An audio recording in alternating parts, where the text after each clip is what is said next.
नियति के अनुसार होता है। हाँ, एक उपाय है, अगर तुम्हारे कुल में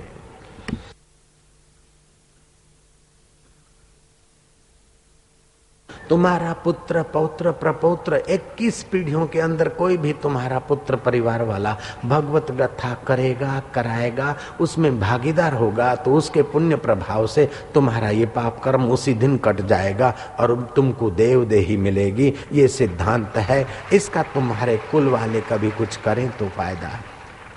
मुझे आश्चर्य हुआ कि मेरे कुल का बेटा, बेटे का बेटा, बेटे के बेटा 21 पीढ़ियों में अगर कोई भी भगवत कथा सुनता है, सुनाता है, सुनवाने में भागीदार होता है, करने कराने में, तो मेरा इतना कल्याण होगा। तो प्रभु ऐसा वरदान दीजिए कि मेरे कुल में कोई भगवत कथा कराने वाला हो अथवा उसमें भागीदार होने वाला हो, तो मुझे वो अवसर देखने को, निहारने को मिले। यमराज ने कहा एवं अस्तु। मैंने कहा मैं तो सांप और अजगर होऊंगा और कथा में कैसे जा सकूंगा।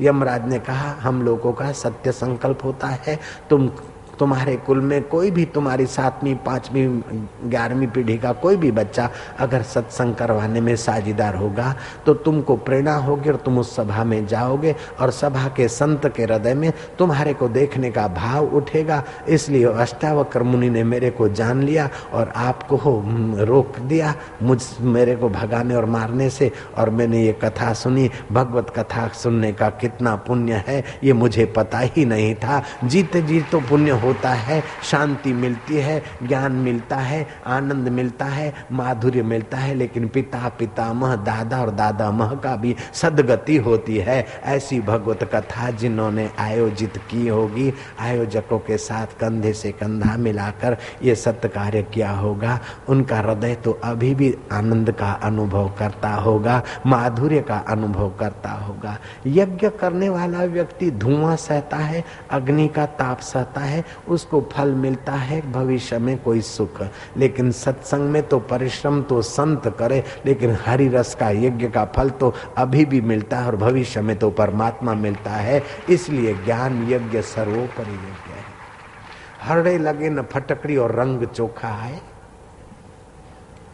राजा जनक को आश्चर्य हुआ कि गुरुदेव भगवत कथा का इतना सारा प्रभाव है, तो कृपानाथ मेरे पूर्वज स्वर्ग में गए होंगे तो मुझे वो योग विद्या दीजिए कि मैं अपने स्वर्गस्थ पूर्वजों का दर्शन करके आऊं। अष्टावक्र ने योग विद्या बताई और राजा जनक यमपुरी पहुंचे। मैं इजाजत दीजिए हम स्वर्ग के पितरों से मिलकर आए। यमराज ने कहा तुम अनऑफिशियली आए हो, तुम सीधे स्वर्ग में नहीं जा सकते हो राजन, लेकिन तुम धर्मात्मा हो, तुम्हारे लिए मैं एक आइडिया लगाता हूं। जैसे कलेक्टर अथवा रेवेन्यू मिनिस्टर परिचित हो तो फिर आपके प्लॉट के लिए ऐसा नहीं हो सकता है, तो ऐसा आप मकान नया नहीं बना सकते, तो पुराने मकान को रिपेयरिंग के बहाने से भी आप ठीक ठाक तो कर सकते। जयराम जी की तो यमराज ने आइडिया दिया कि तुम डायरेक्ट स्वर्ग में तो नहीं जा सकते हो, लेकिन वाया नरक होकर जाना चाहो तो मैं अपने 2 दूत देता हूं, तुमको वाया नरक होके स्वर्ग में भेज देंगे।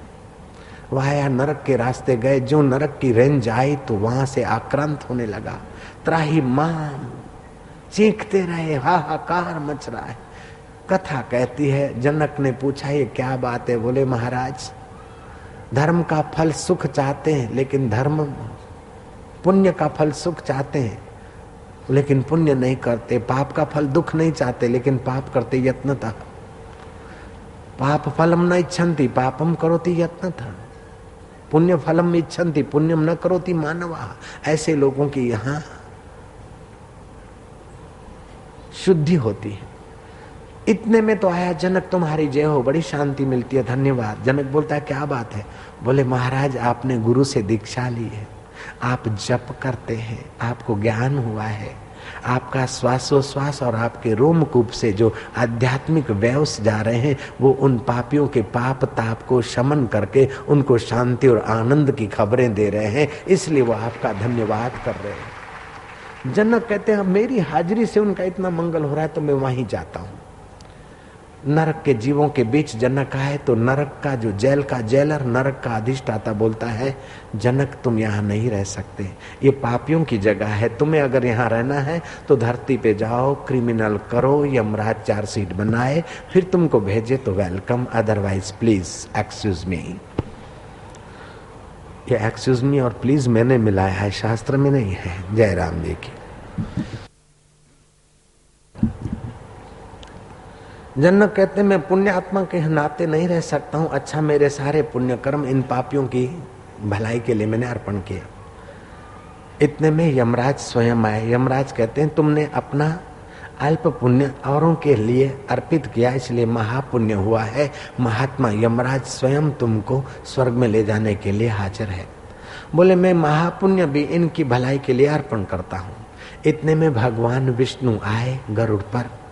विष्णु कहते महापुण्य अर्पण किया औरों की भलाई के लिए, तुम्हें परम पुण्य हुआ है। साक्षात परमात्मा गरुड़ पे आए। जनक तुम मेरे साथ गरुड़ पे डबल सवारी बैठो, मैं तुम्हें स्वर्ग भी दिखा लाऊं और वैकुंठ का भी एक राउंड दिला दूं। जनक कहते वैकुंठपति को देख लिया, मुझे तो पता भी नहीं था कि गुरुओं के दर्शन से, सत्संग से इतनी सारी ऊंचाई आती है महाराज, मुझे पता नहीं था। अब मुझे तसल्ली हो गई कि मेरे पितर स्वर्ग में है महाराज, अब मुझे कुछ नहीं चाहिए। भगवान नारायण कहते कि जनक आज से मेरे दो हृदय, एक तो मेरे पास रहेगा और एक तुम्हारे जैसे जहां बनते हैं ऐसे संतों के हृदय में मेरा हृदय रहेगा। तब से महापुरुषों की वाणी पे भगवान नृत्य करते आए। इस बात को कोई व्यक्ति विधर्मी अगर कपोल कल्पित मान ले थोड़ी देर के लिए, जयराम जी की, फिर भी इस बात की दो सच्चाइयां तो अभी भी दिखती है। एक सच्चाई ये है कि अपना सुख औरों के सुख में बांटते हो तो